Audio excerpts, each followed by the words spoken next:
The M1 Garand, an iconic rifle that everybody is familiar with.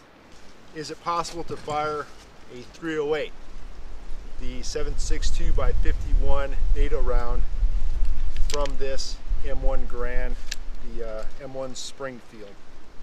And I say Garand, I know some people say Garand is the correct pronunciation, but those are the same people that probably say croissant instead of croissant, right?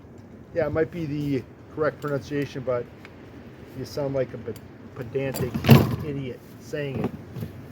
So here we have the end block clip holding the standard 30-06 or 30 caliber M2 round, as the Army called it.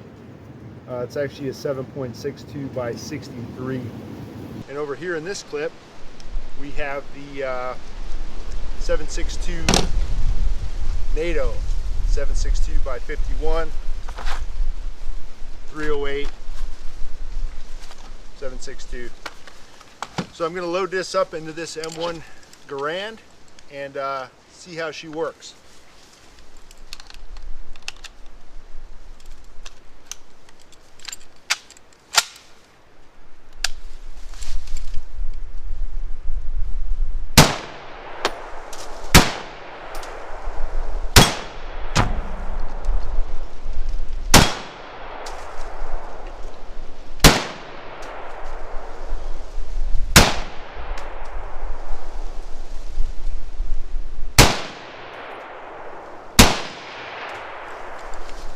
Alright, you can see I just fired 8 rounds of 7.62 from an M1 Garand. And you're probably asking yourself, how is that possible? Well, little known fact, but they actually converted a few of these 30-06 M1s into 7.62 M1s. And if you look real close here on the barrel, I don't know if you can see that, it says 7.62 NATO.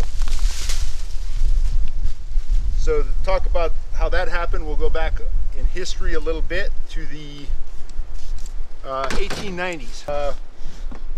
We started using smokeless powder in the U.S. military, and the first rifle that saw service was a 30-40 Craig. Also the first bolt-action rifle that the U.S. military used.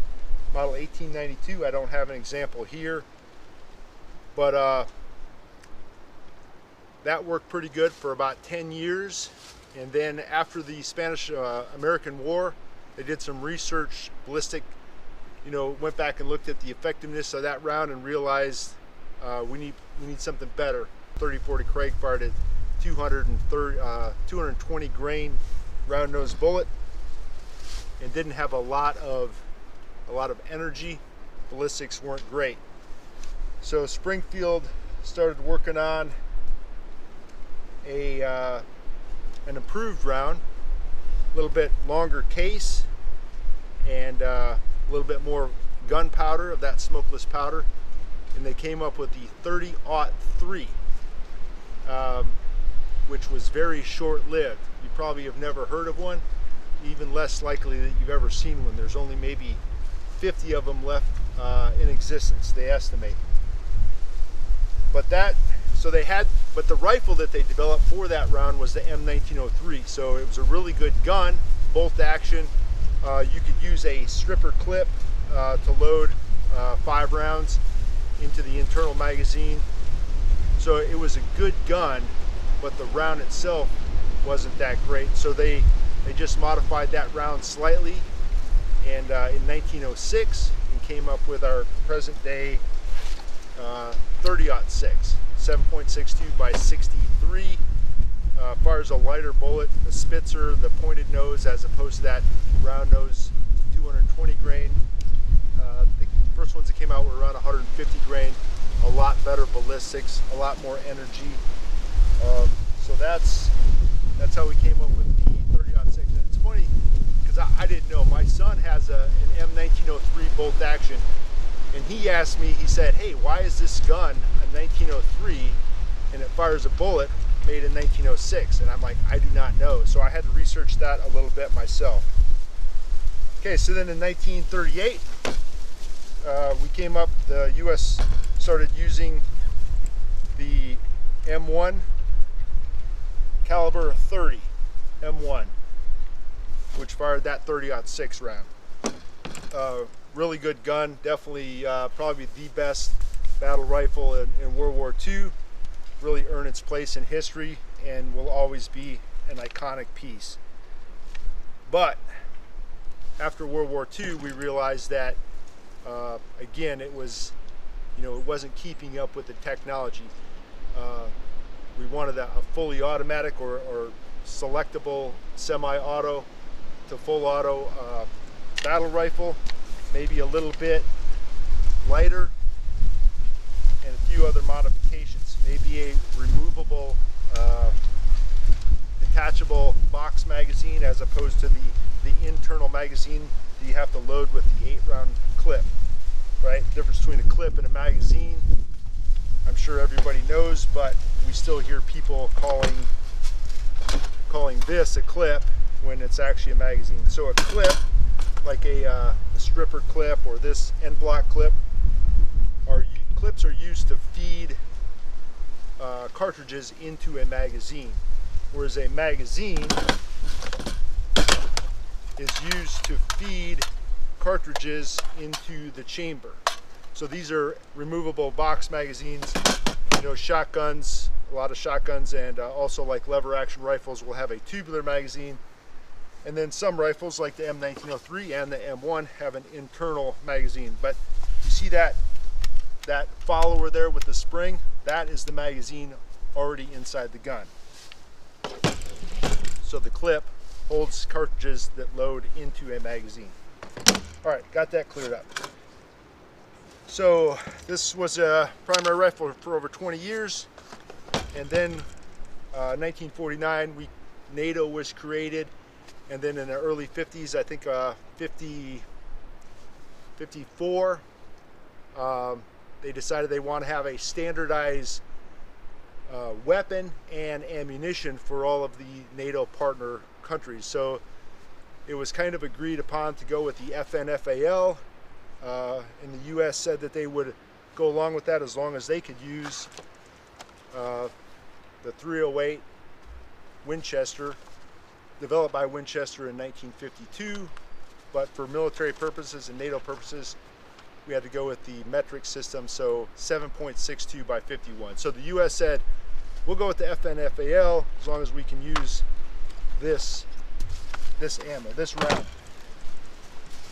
And so everybody agreed, and then the US backed out of the FNFAL and went with the M14. Now obviously this is not a military issue M14, because those have a selector to full auto. That's not legal to own. This is a late production made by Winchester.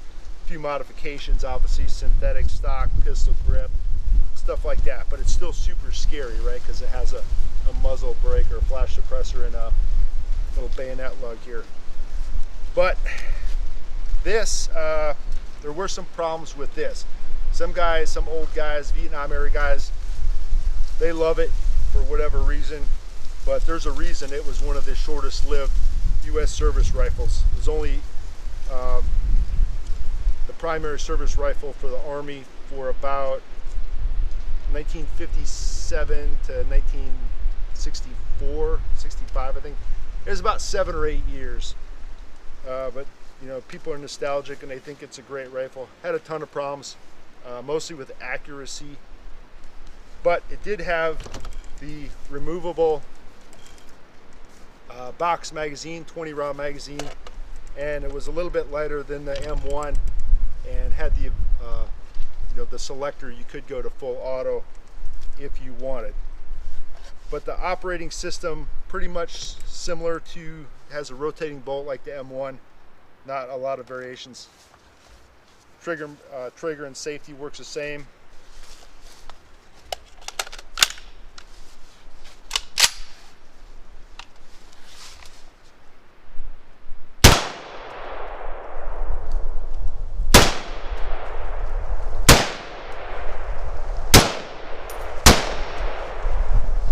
Then you don't have that noticeable ping with the clip ejected like the M1, but the bolt does lock to the rear, and then you can just remove that magazine, put in another one, and go back to work. Okay, but that doesn't answer the question how I was able to fire 7.62x51 NATO out of an M1. Well, in 1957, when the Army decided to transfer over to the M14, the Navy had a huge stockpile of the old M1s chambered in 30-06, and they said, hey, we're going to be last on the list to get these new cool M14s. So they decided to convert a lot of their existing M1s to rechamber them into, they didn't actually rechamber them, they just kind of put a plug in the chamber to accept the new 7.62 NATO round. So the 308 has the same cartridge diameter, same dimensions as the 30-06. So all they had to do is put a plug in that chamber to make it a little bit shorter, about 12 millimeters shorter, about a ½ inch shorter, and did a couple other things, put a little block in there so you wouldn't be able to easily put in 30-06 rounds. But there were some problems with them, mostly with those blocks coming out. They did a few other modifications. The company H&R, I forgot what that stands for, they did most of the work. In fact, this one's stamped H&R, and they did accurize some and make them into like match grade quality. But I just wanted to share that because there's probably a lot of people out there who didn't know that there are a lot of M1s out there. I don't know how many thousand. There's probably several thousand floating around the country that look just like this, that fire this bullet. Alrighty, I probably got a few of those facts, numbers, dates wrong, so feel free to correct me down in the comments. And I'm not going to be able to edit this, but it will be for my benefit and the rest of the viewers if you can correct some of the dates or errors I've made. All right, thanks for watching.